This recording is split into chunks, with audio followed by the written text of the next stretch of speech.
Quick review. We're surveying the Old Testament, and quicker than we've ever reviewed. How many books are there in the Old Testament? 39. And we break those up into this number sequence. What is that number sequence? 512, 512. The first 5 are the books of what? Or what do we call that? The Pentateuch. The 12 that come after that are history. The 5 that come after that are poetry. The 5 after that are major prophets. And the 12 that remain, the minor prophets. And that breaks down all 39. Those numbers add up to 39, coincidentally. Not a coincidence at all. Just kidding. Who wrote the books of the Pentateuch? Moses. The Pentateuch begins, those first 5 books, Genesis, Exodus, Leviticus, Numbers, Deuteronomy, that begins with creation. Where do we end? At the end of that last book, where are we before we enter into history? We're standing on the very edge of the promised land. Thousands of years have passed since we began. And as we close the Pentateuch, and we did last week, and I think we just began the introduction to history last week, the nation of Israel is standing right on the edge. They can see it. Moses literally goes up on a mountain and sees the promised land before he dies. They have to cross the Jordan River to get there. They had a couple of battles so far. We didn't go into any detail on that because this is a survey. And now they're going to enter in the promised land, and they're going to have to really clean house. That's what God wants them to do, to go in there and take out their enemies. But we'll get into that a little more. The 3 handouts I gave are, one, if you look at the top, it says Langfield 15. That's the page number in the total count. That's the introduction to the books of history. And again, there are 12 books in the books of history. We won't look at all 12 tonight. We broke that down, and I'll tell you why in a moment. And then the next handout, I think, begins with 16, Langfield 16. Is that correct? Okay. Mine's a little different copy, so I just want to make sure. And that's the actual Joshua, Judges, Ruth. And so that's the first section we'll look at. And I think we can get through the intro and Joshua, Judges, Ruth tonight. And that will take us basically through the period of the Judges. The third handout I gave was a timeline that looks like this. And I did not post this on the group. I can, but I didn't yet. And I just, if you can look at this briefly, kind of to set the stage of what we're covering here. The dates on here, some of them are within 5 years approximate, I would say. Maybe a little longer than that. But in general, if the cross is right around 0 and it's within 5 years of that, or the birth of Christ, not the cross.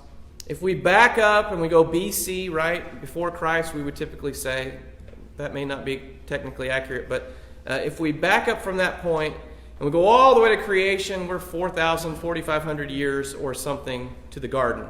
So that's like 4,000, 4,500 BC.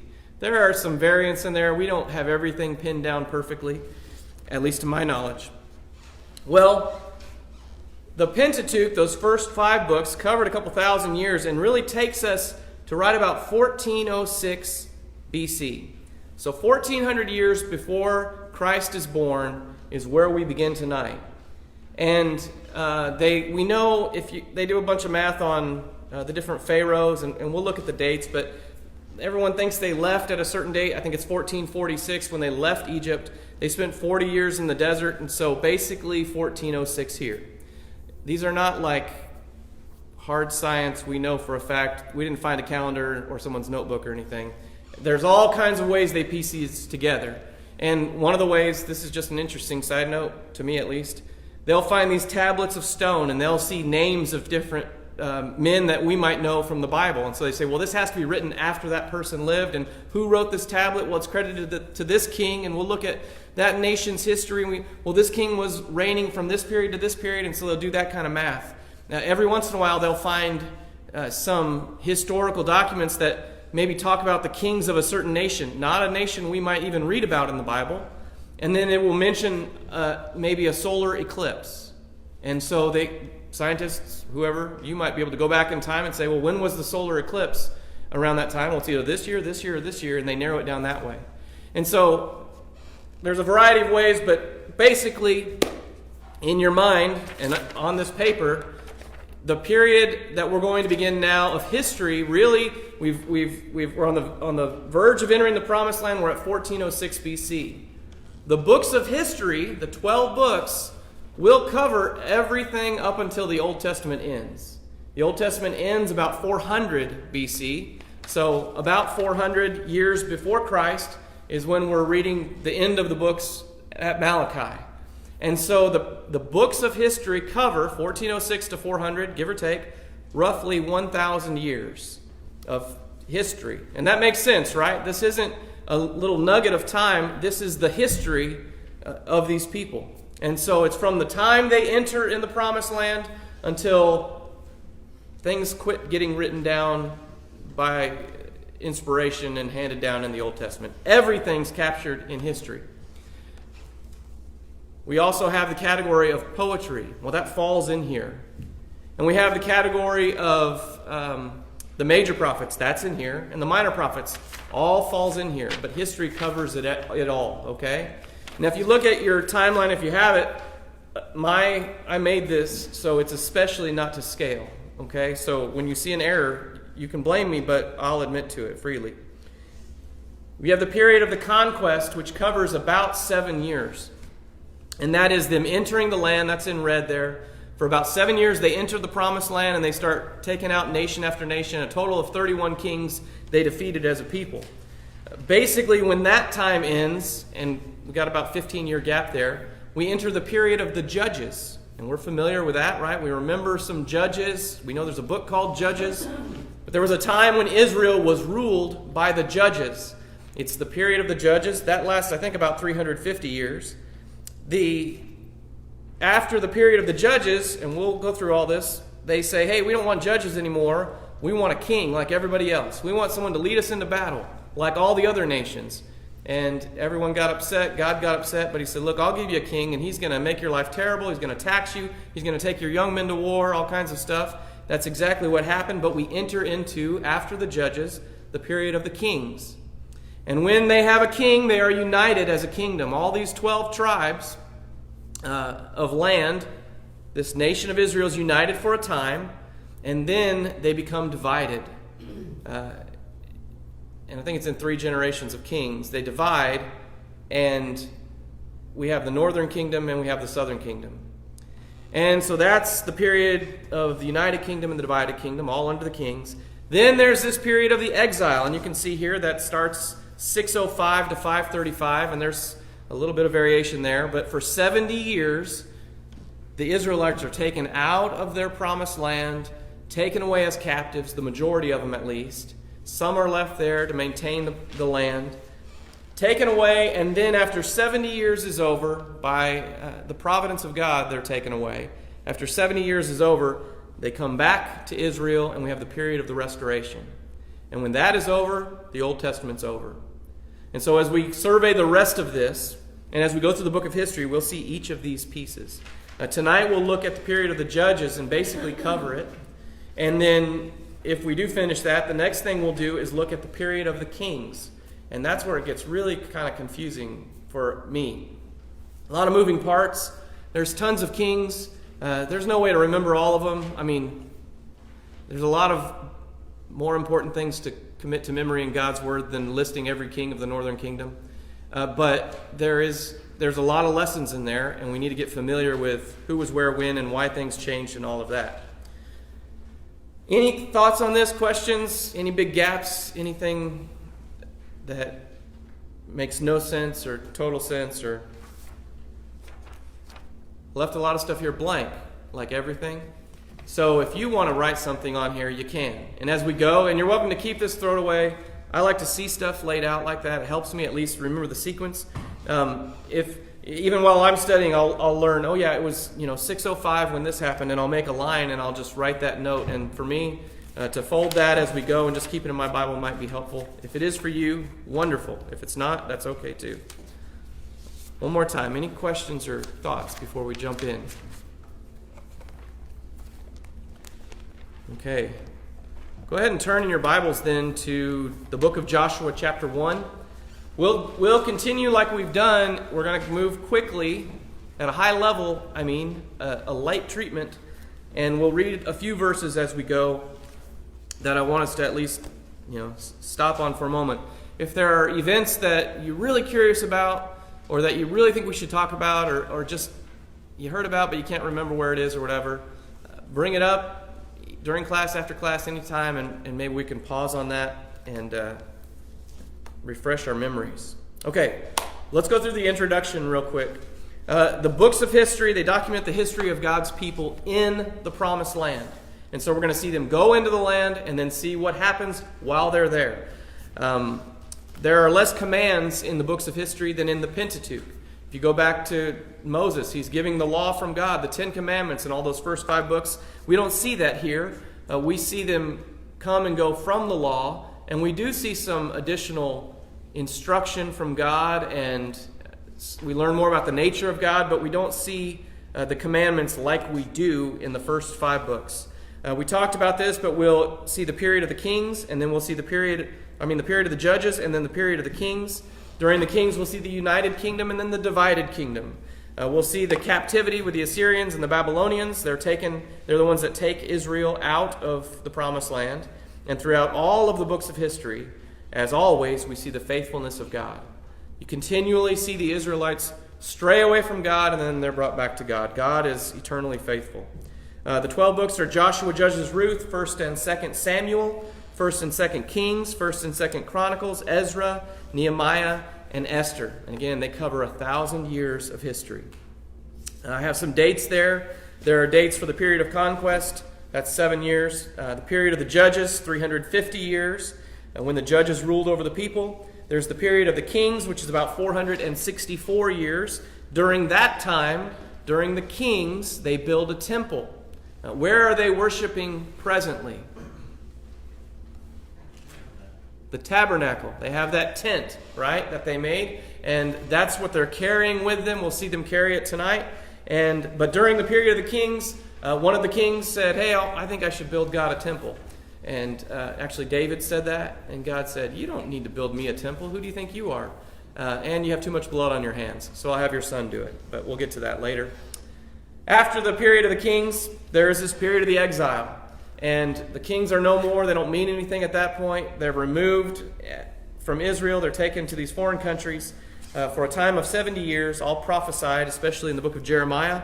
And then they come back to that promised land, the period of the restoration. The temple is rebuilt, not in the same glory as Solomon's temple, but it is rebuilt, and they begin worshiping, offering sacrifices to God again. Any thoughts on that now? We've laid it out. Any questions or comments? When you clear your throat, Steve, I get excited, like, here we go. So if you could refrain from doing that, that'd be great. Just kidding. Okay, so here we are in the book of Joshua, and we'll begin. Joshua is a book of conquest. That's what this is. This is the period of conquest. This is what's recorded about it. Israel is entering into the promised land. It's probably written by Joshua. Joshua chapter 24 and verse 26 says, "And Joshua wrote these words." And so if we believe that, then, and I do, I'm being a little facetious, then Joshua wrote it. Approximately 1406, and that's when they get to the promised land. So give or take, 25 years or so is what the book covers. Joshua, as a person, he was a servant of Moses of the tribe of Ephraim. Moses changed his name from Hoshea to Joshua. Joshua means the Lord is salvation, and if you translate the name Joshua into Greek, it is Jesus. And so, very common name. It's not that it was, wow, that's amazing. I mean, it is amazing, but it was also a very common name. Just like Matthew was Matthew and I'm Matthew. It doesn't mean something totally amazing. Joshua was with Moses on Mount Sinai. He served him. We talked about that Sunday morning from a very young age. Joshua was one of the 12 spies that went into the land of promise, and then Israel wandered for 40 years. And Joshua died at the age of 110 years old. Josephus is a Jewish historian from way, way, way back. We learn a lot from Josephus, but he's not inspired. And Josephus wrote that Joshua was 85 years old when he succeeded Moses. And so they get to the promised land. Moses is going to die. He goes up to the mountain. he knows he's going to die, and he knows that Joshua is going to take his place. When Joshua finally does, Josephus says, and it's very likely Jewish history and what they all believed, Joshua at that point was 85 years old as they enter the promised land.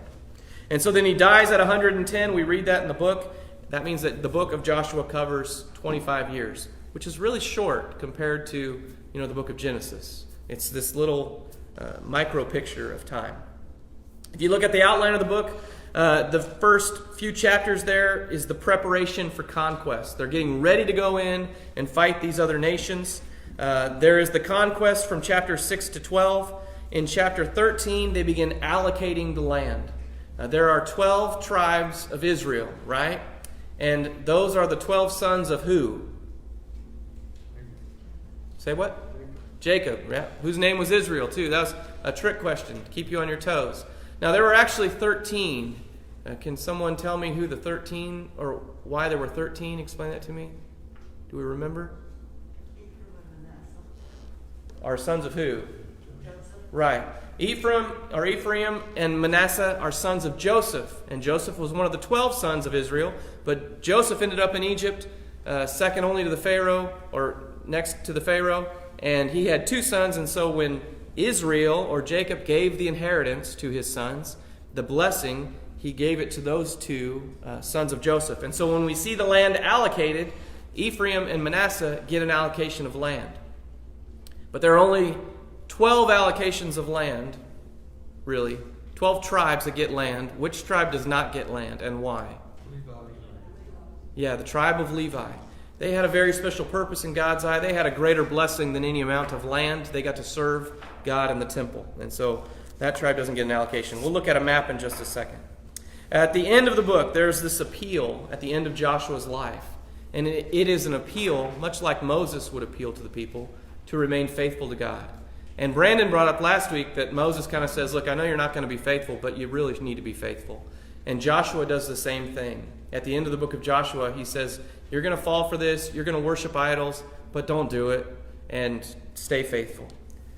Key verses in the book of Joshua, Joshua 11 and verse 23, says, Joshua took the whole land according to all the Lord had said to Moses, and Joshua gave it as an inheritance to Israel, according to their divisions by their tribes, and then the land rested from war. In chapter 21, another verse, so the Lord gave Israel all the land which he had sworn to give to their fathers, and they possessed it, and then they lived in it, and the Lord gave them rest on every side, according to all that he had sworn to their fathers, and no one of all their enemies stood before them. The Lord gave all their enemies into their hand. Not one of the good promises which the Lord had made to the house of Israel failed to come to pass. And that verse is hugely important, even religiously today. That verse says that every promise God made to the nation of Israel, he kept. The land promise that God made to Abraham, this is all going to be yours. The land promise he made to Moses, a good and spacious land, flowing with milk and honey, it's all going to be yours forever. God kept his promise. He fulfilled that promise, is what that verse says. But Israel isn't there today.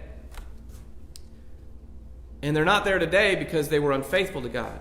God made the promise, but it was conditioned on their faithfulness. And when they were no longer faithful to God, repeatedly, he removed them from the land. Today, there is this movement that you all might know more about than me, that, that belongs to Israel. And Israel is God's chosen nation, and it's still their special land. And so what the United Nations or whatever gave them a piece of land back, and that's where they are. And a lot of people, good, innocent Christian people, believe that that's a fulfillment of some prophecy, and that triggers this time when Christ is going to return. And now we get into this idea of premillennialism, that's where Christ is going to come and sit on a throne at that temple. That's the temple. That's where it has to be. But that's not what the Bible teaches at all. That gets into all kinds of weird religious stuff. And what we fail to remember is that God fulfilled his promise. He was done. They broke it. They refused it. They didn't want it. He gave them the promised land. They gave it right back. And so there is no more obligation on God's part to give them that land. Any thoughts or questions on that before we go on?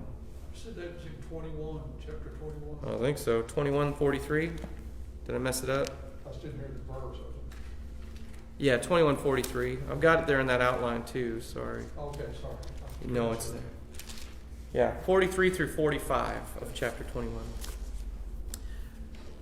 The major events that take place in the book of Joshua are that Joshua is first charged by God. And look at chapter 1 with me.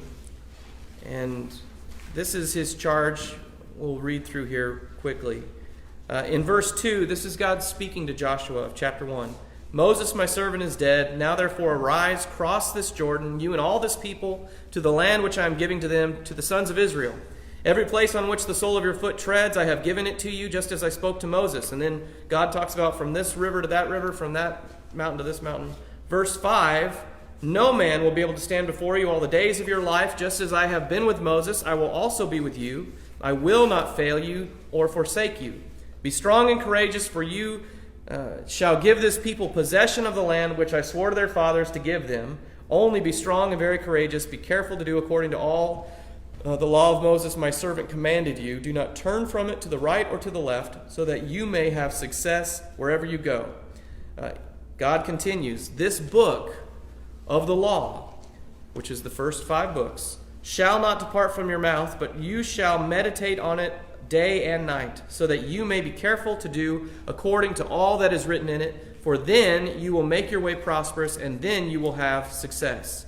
Have I not commanded you, be strong and courageous, do not tremble or be dismayed, for the Lord your God is with you wherever you go.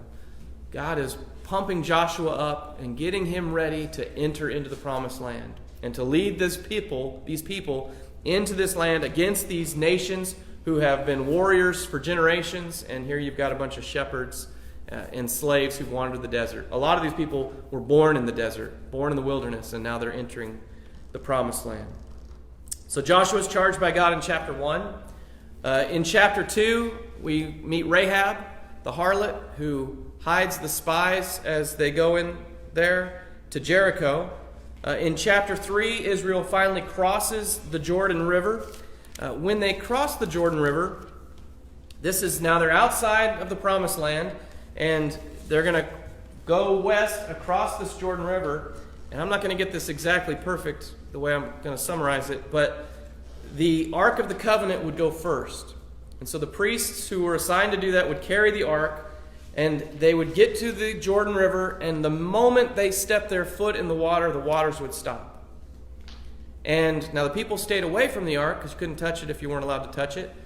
But it's like they stood in the middle of the river bottom, and the waters heaped up over here, and there was nothing running over here, and so they all got to cross on dry land.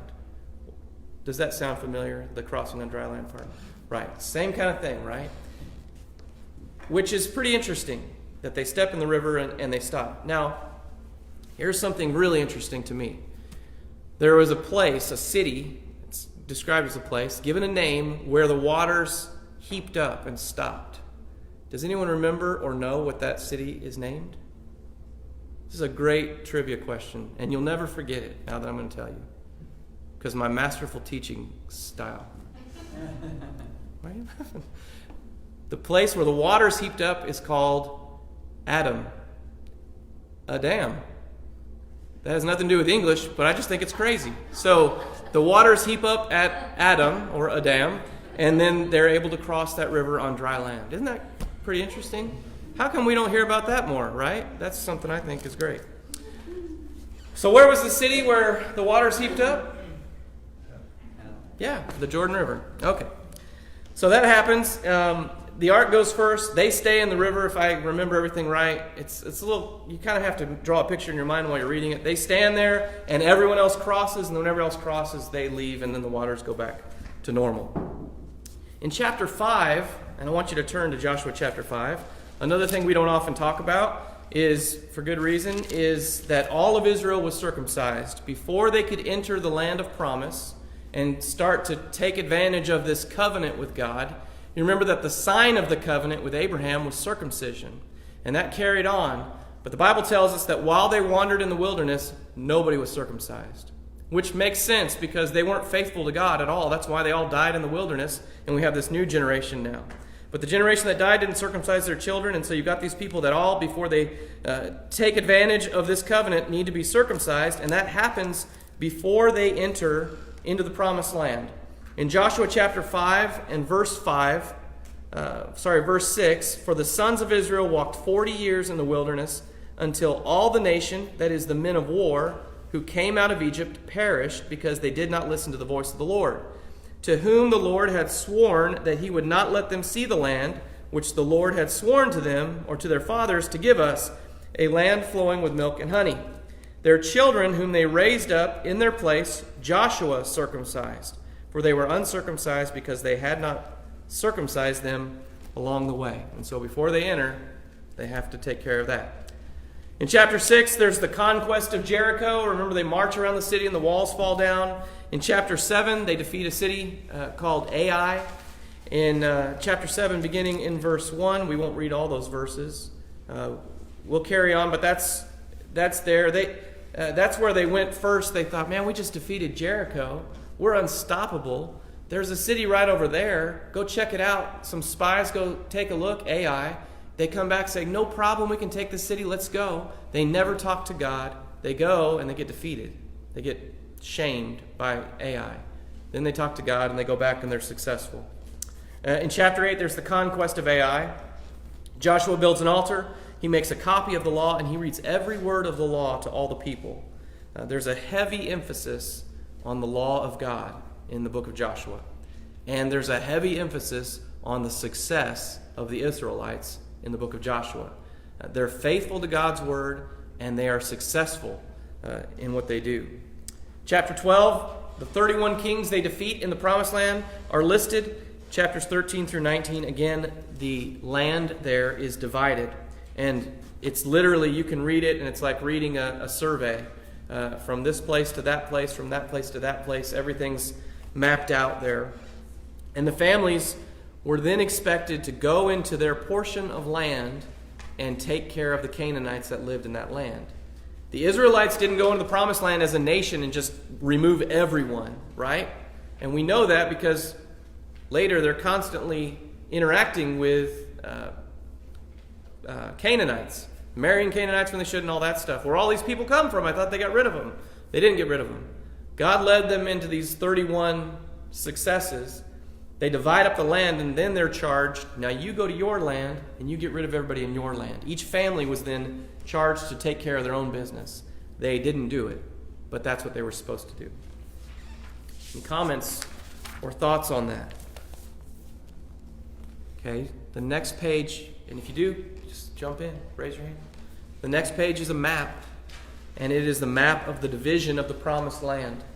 And you can see that Israel, I'll show you in the room, they would have marched up over on this side of the Jordan River, on this side of the Dead Sea. This is where they're getting ready to enter. They go up on a mountain, everyone's circumcised. Moses dies, Joshua is ready. They cross the Jordan River right in here. The waters heap up at Adam, and then they go into their battles.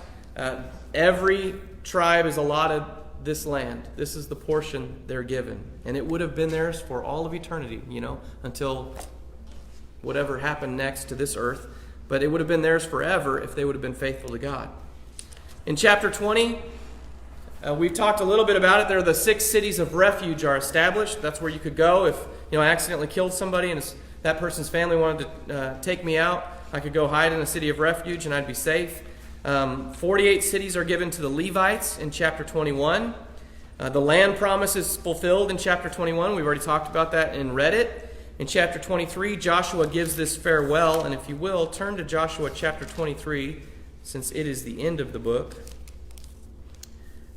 In Joshua 23 and verse 8, Joshua's charging this nation of people. He says, "But you are to cling to the Lord your God, as you have done to this day." And that sounds good. They were faithful to God. That generation was faithful. In verse 12, "For if you ever go back and cling to the rest of these nations, these which remain among you, and intermarry with them, so that you associate with them, and they with you, know with certainty that the Lord your God will not continue to drive these nations out from before you, but they will be a snare and a trap to you, and a whip on your sides, and thorns in your eyes, until you perish from off this good land which the Lord your God has given you. And you see the full circle of the land promise, right? God said, you can have this land, I'll fight for you, I'll take care of it. And God fulfilled every promise he made. And then Joshua says, look, if you don't remain faithful to God, you'll lose it all. If you get entrapped by these Canaanites, you'll lose it all. And they weren't just like, sometimes we think of Canaanites as just people who, who weren't members of the church. Like your good neighbor who you wave at. They were totally immoral pagans. They engaged in child sacrifice. Far more immoral than anything we know. It wasn't like just the innocent, ignorant neighbor. It was wicked, wicked people. And that's what God is wanting them to stay away from. Verse 16 of that same chapter 23. Here's Joshua. When you transgress, and so it's almost as if he knows, when you transgress the covenant of the Lord your God, which he commanded you, and go and serve other gods, and bow down to them, then the anger of the Lord will burn against you, and you will perish quickly from off the good land which he has given you. And so God gave it to you, and when you mess it up, God's going to take it away. And that's exactly what we see. The land promise is fulfilled, they broke the covenant, and God took the land away. That's why there's a mosque in Jerusalem where the temple used to be right now. God took it away.